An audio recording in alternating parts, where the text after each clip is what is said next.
So good morning, everybody. This is Lawrence Kazan Cassini on Friday, June 12. No, what is it? June, oh dear, whatever, beginning of June.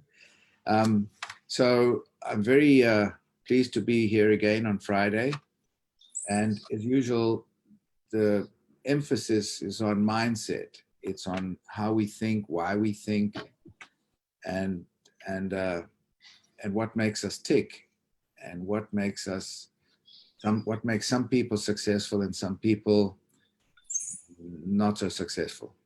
So as usual, my little mantra is Augmandino, the slaughterhouse of failure is not in my destiny. I will persist until I succeed. You know, that's one of the things that Nathan Rick said, never give up. And the more we go into this business and the more we see the people that are successful, and then we look at the slaughterhouse of failure, the person that got me into the business quit. The person that got Dan Burke into the business quit. The person that got Ryan Lucci into the business quit. The person that got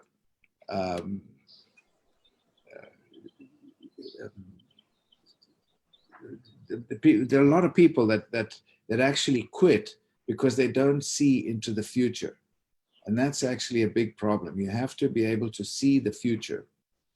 And then you will never quit if you absolutely stay focused. So it's about mindset. So this morning I've got somebody who's, I think, is very, very interesting. She's extremely efficient. She's good at what she does. Her name is Pam Di Michelangelo. And she's been on a couple of our talks, and she's very convincing because she's passionate, and she's a very good communicator. And so I asked her if she would mind coming in today, and she graciously agreed. So Pam, good morning. Welcome. Good morning. Hi, everyone. Hey, Pam. So I have a couple of questions for you. So, for example, you know, the difficult answer, but it's an easy question. Who is Pam Michelangelo? Without going into too much, but what is your personality? Is it outgoing? Is it reserved? Who are you? So I'm the second of four children, 3 girls and a boy. I'm the middle daughter. I would say reserved. I used to be extremely introverted, but my parents convinced me and my sisters to take dancing lessons to build up confidence.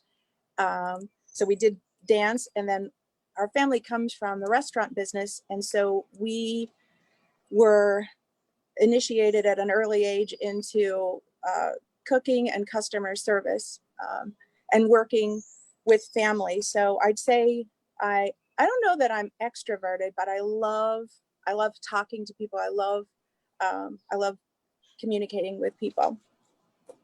I've been in the dental business for a total of 48 years now. The last 35 have been with my brother.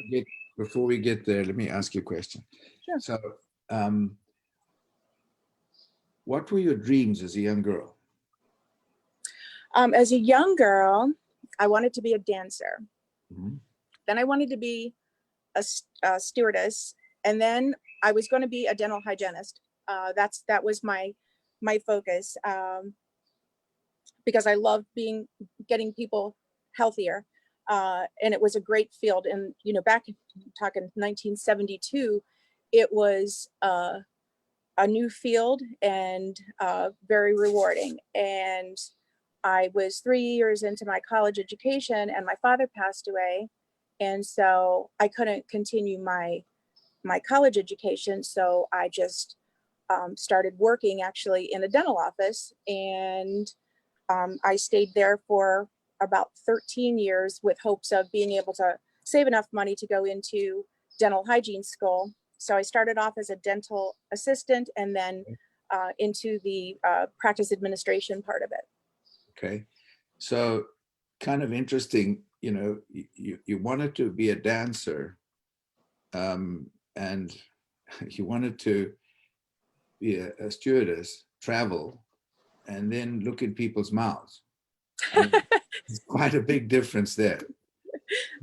So the comment, so that's, I'm just trying to identify that, you know, we have dreams as we're young, and very often we lose those dreams as we go along, and we get to middle age, and, you know, we say we wish we coulda, shoulda, woulda. But in your case, one of those three panned out, and that was in the dental field. So, and you changed because your circumstances changed. So, tell me now, how did you actually begin with working in the practice where you are now? You said 13 years first that you did a work. What happened there the first 13 years? So 13 years, I loved my job. I work now for my brother, and my brother got his degree in dentistry, and he was offered an externship at the practice that I worked at in Youngstown, but Youngstown was slowly dying. The steel mills closed.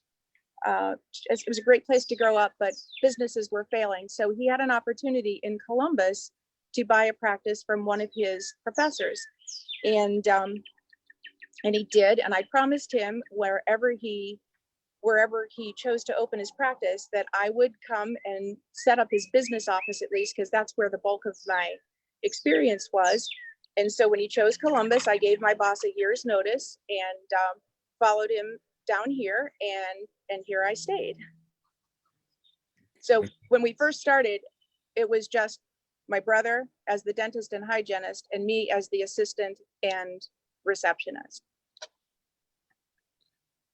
And so tell me the progression and how and why it became successful, in your opinion. In my opinion, you know, it takes hard work and dedication, and making every patient feel like they're the only patient. We were taught that early on in the restaurant business. And, you know, there was a set of unfortunate circumstances when Laurie first bought that practice. Dr. D, my brother, the guy that he bought it from decided to come out of retirement, and we were home for a family funeral. And long story short, when we came back from the funeral, most of our patients had left the practice to go to the original doctor's practice. And so brick by brick, we had to build our patient base. And we worked, 12, 13 hours per day, just making patient relationships matter and count. And then we counted on, of course, patient referrals. So patient referrals and retention was huge, and making everyone feel very glad that they chose our practice to have their dental needs serviced. And I believe we've carried that with us. Even, you know, my brother's got 3 very successful practices, but every patient matters, whether they spend money in your practice or not, because he's focused on the person. Everyone in our practice first is a person, and second a patient. So when you focus on the people, on your patients, well, the people first, as you say, run me through how you do that. Do you educate the people? Tell me, how do you actually bond and connect with these people?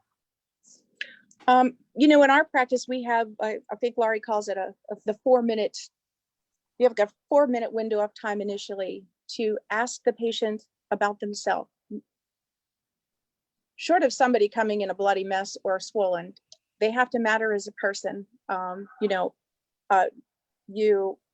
there's no doubt in our mind, once they get to know you and you get to know them, they're going to like you. Okay. And if they're going to like you, they're going to trust you. And if they trust you, then that to me is just, you know, kind of locks them in as a patient, because then they can relate to you. But you have to, people love talking about themselves. I've seen a lot of younger dentists come and go, and you hear their dialogue, and it's a I, me, and it's not about the doctor, it's about the patient. But you have to ask the right questions and then listen. You have to listen 80% of the time and talk 20% of the time. So it's about people, it's about understanding, it's about caring, and it's about them trusting. Trust is a huge word, you know, and that's by the way, I'm just going to put in a little piece in here about New Skin, about Pharmanex. It was among the 100 most trustworthy companies in the US.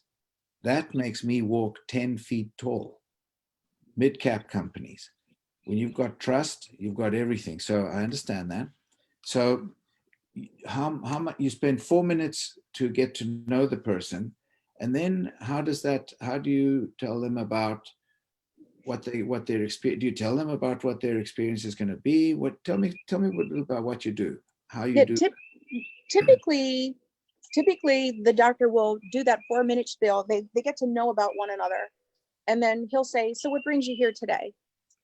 And then he lets the patient talk while he's listening. So you get an idea of, you know, if they're hurting, they're in pain, they just want to find some sort of direction. But now they're relating to one another as people. You try to find some sort of common denominator, like, where are you from? If you're from the same hometown, wonderful. You know, what kind of hobbies do you like? You're a tennis person, you're a walker, you're whatever. If you have children, oh, my kid went to that school. Just trying to find some sort of common denominator so it forms a basis for the next step, which is talking about their dental health. And like I said, in our practice, we let the patient do the bulk of the talking, and then comes time for the education part. But this way, you know what approach to take as well.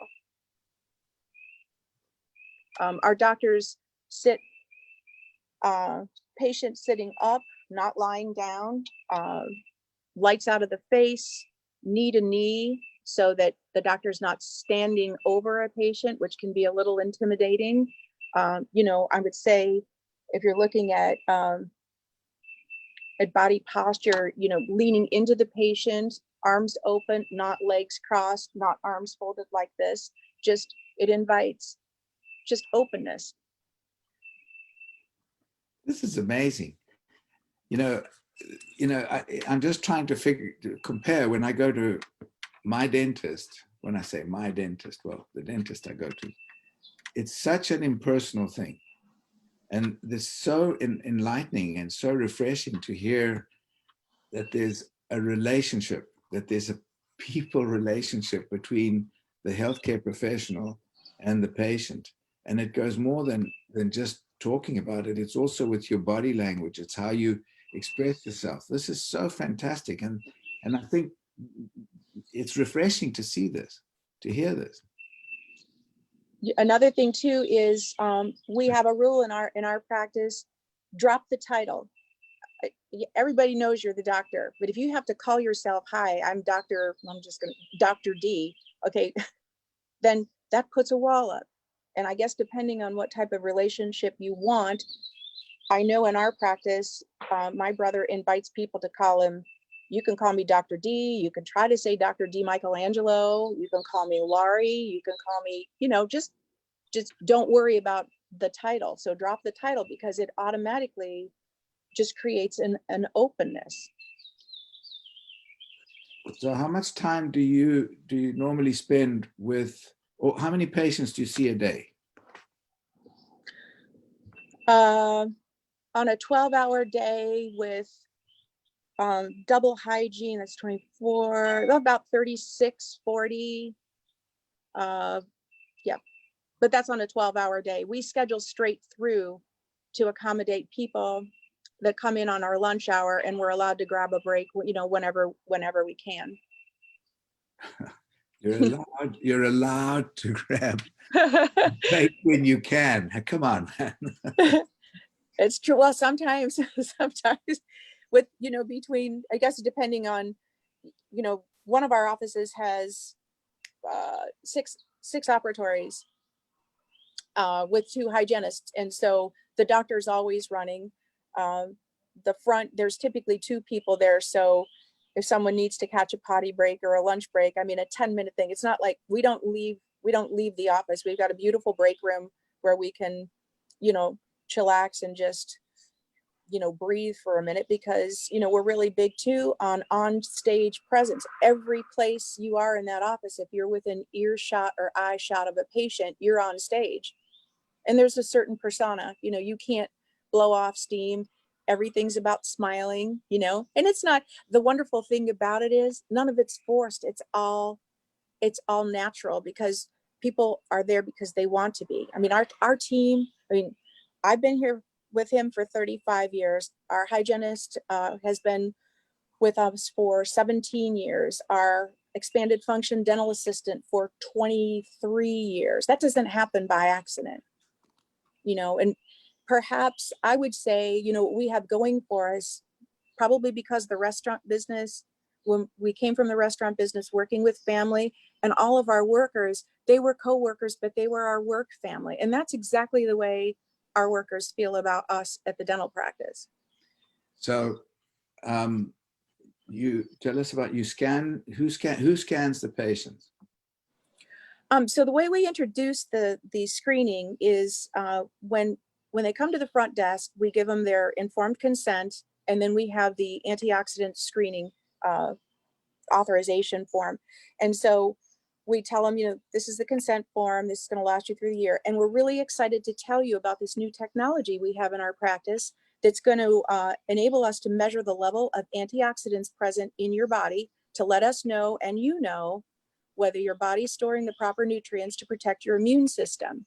Okay, some people get hung up on the word antioxidant. So then, just when you see that you've lost them, I'll circle back and say, how important your immune system is, right? Okay, because that's what's helping us stay healthy with COVID, especially now. Okay, so so do you take supplements? Do you take vitamins? They go, yeah. Okay, how do you know that they're working? Well, I don't. Okay, so your doctor's not measuring. So how do you know? So you'd want to know, right? So read a little bit about this. It virtually takes 20 seconds. It uses light rays in your skin. You'll get the results within 2 seconds. Just read about it and sign right over here.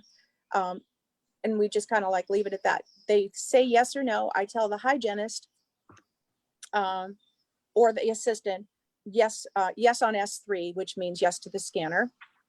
We have a couple different scanners in our office, so that's how we differentiate. And she will take their blood pressure, do the necessary, protocol for COVID, and then talk a little bit about if they're a new patient, we focus on them first, and then we'll do the scan at the end of the appointment. If they're a patient of record, we'll say, okay, so we sanitize it, take the scanner, let me show you what this, they do the score. Let me tell you what the score means. So while it's scanning, we have the brochure in front of the patient, and we're telling them where they want to be. In this particular case, the high number is a good number. If they don't know numbers, they say, you want to stay in the blue or the gray, and so it's kind of like a game, and it's interesting. And then the score comes out, and then, what does this mean? So we screenshot it, send it to their email, and then explain about things that decrease their immune system, the antioxidant level, and what will help increase it.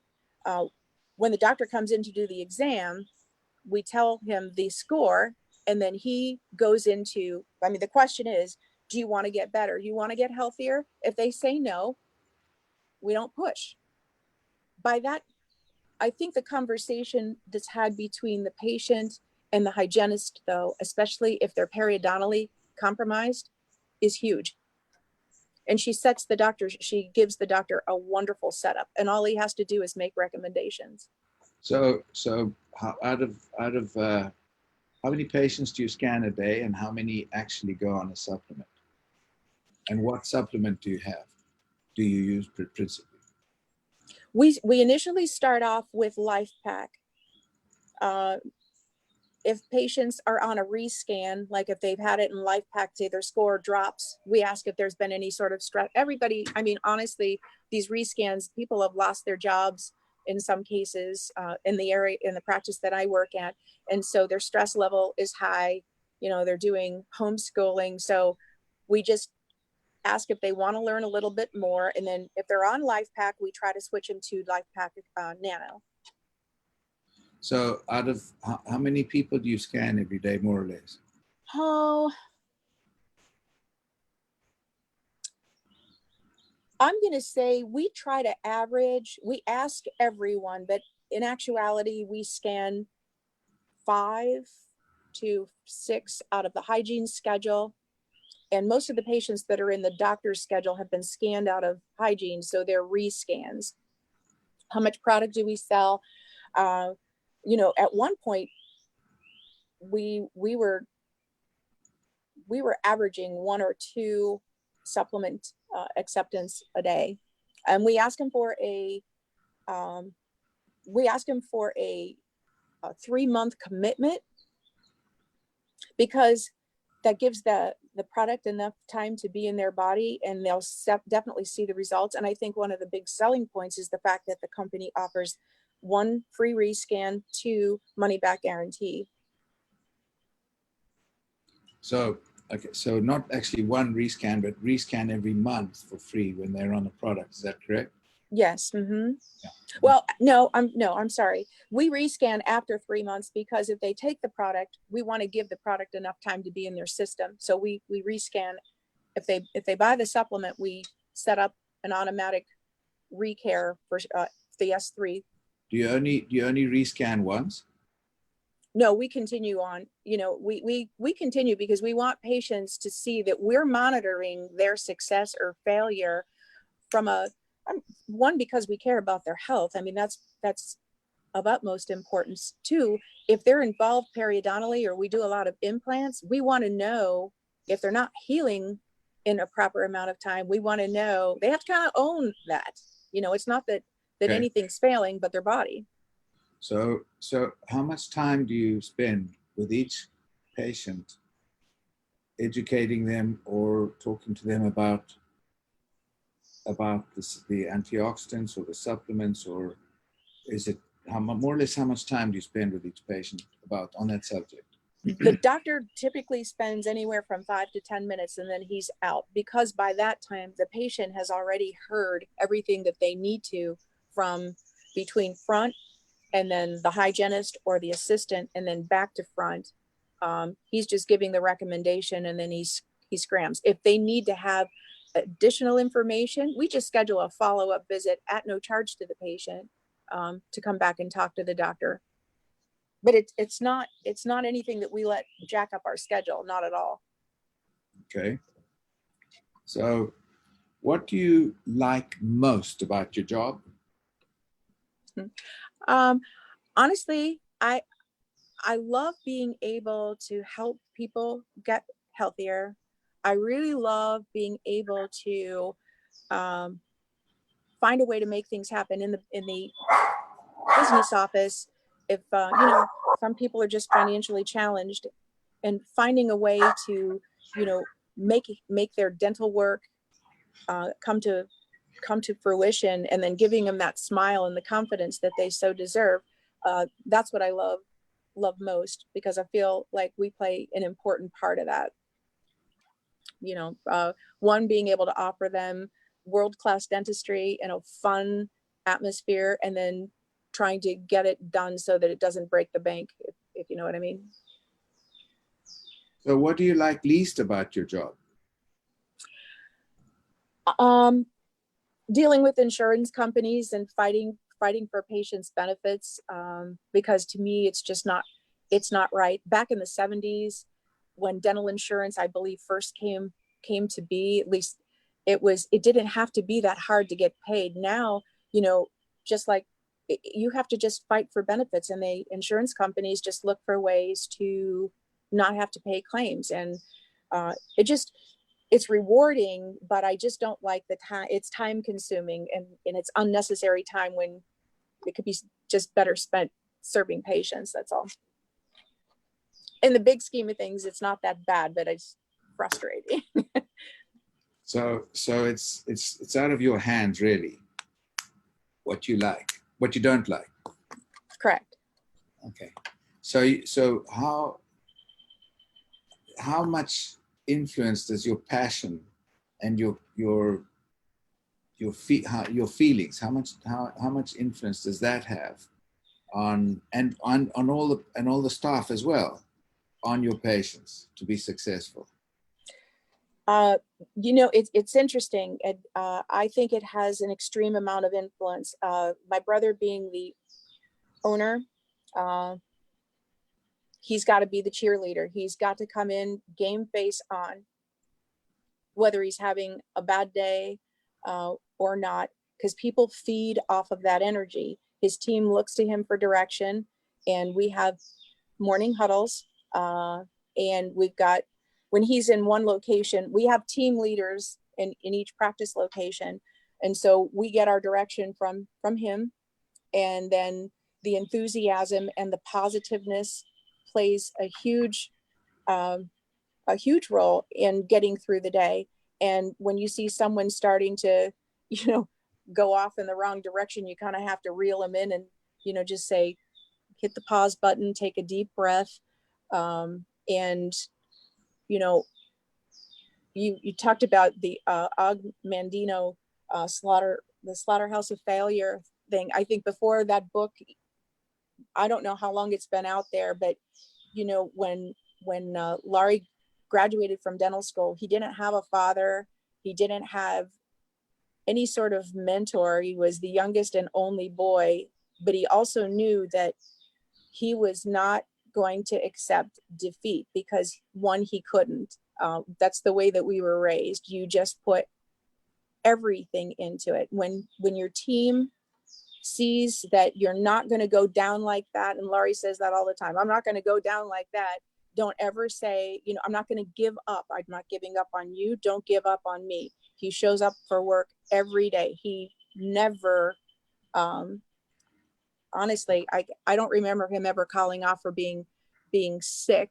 He doesn't expose anybody to anything, ridiculous, but people see the dedication because he has made them feel, our team, that they all matter, and he's committed to their success because he's nothing without them.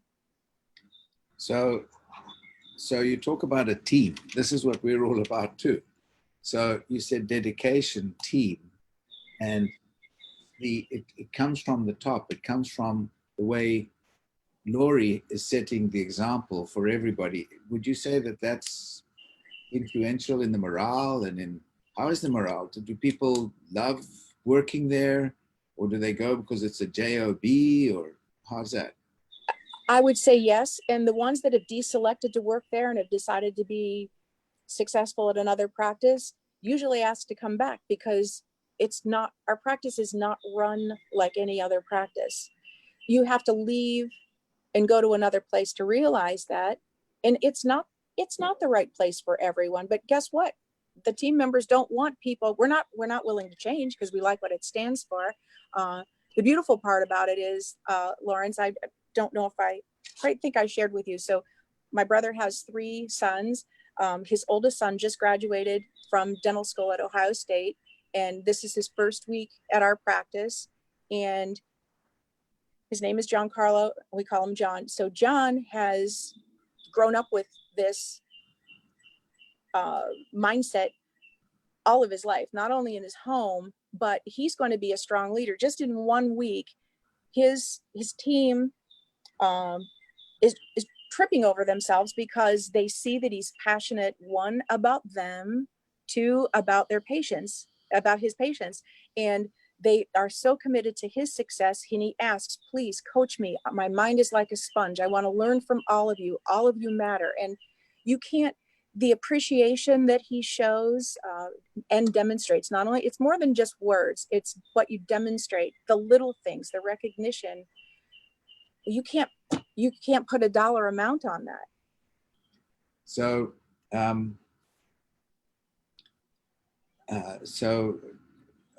I've just got a question from Martin Forster. dental health. I can't see the full thing yet. I can. Here we go. What effects do you see the Life Pack Nano or Life Pack Stroke Nano have on the dental health of your patients? With the Life Pack, we have a few, including myself. What we've noticed is with periodontal, if someone's in periodontal maintenance therapy, we've noticed that their gums are responding better.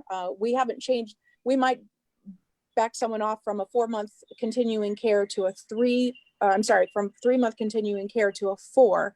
But you know that when they do the periodontal charting and we notice that the numbers are getting better, and we ask and we compliment the patient because we know what they're on because it's in their clinical notes.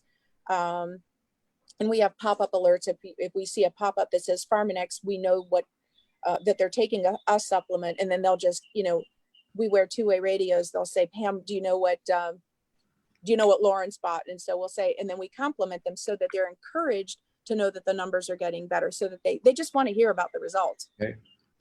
So one last quick, Giancarlo, who's just joined now as a dentist, he's knowledgeable about the products? Extremely. So we called him our scanning czar while he was going to school, and he got us all computerized with reports and scanning screens, and he even gave us scripts and a cheat sheet so we know if a patient presents with a certain condition, what products we might be able to recommend. So this was such a natural progression for him. Okay. Now that he's doing the exams, and he is, when talking about speaking with passion, he's looking patients in the eye. He's speaking slowly, speaking with intention, because he knows his stuff. Know what you're talking about, and then it's believable. So Pam, I think from what I've seen from you today, I think you could do with a little more passion, a little bit more enthusiasm. I'm working. You've got it all. You've got the passion, you've got the enthusiasm, and that's what rubs off. So thank you. Something you said the other day was education, dedication, passion leads to retention. So I'll finish with that. Pam, is there any parting word that you'd like anything to say? Any little... I would just say, I think for anybody that is doing the scanning or thinking of purchasing the scanner, it's rewarding. I would love and welcome you to talk to my brother about the benefits financially from the business standpoint, because why not get paid for doing what you love to do anyway? Oh, I love there's that. I mean, it's what you love to do. Perfect. Right. Yeah. And it's great. Plus you have the added benefit, like I said, of helping people, and you've got the visual help. So, and thank you, everyone. I'm sorry if I just... No, you were great. Thank you so much, Pam. Bless you. Thanks very much. Thanks, everybody. Hope you all got as much as I did out of it. Blessings to everybody. Have a great weekend. Thank you.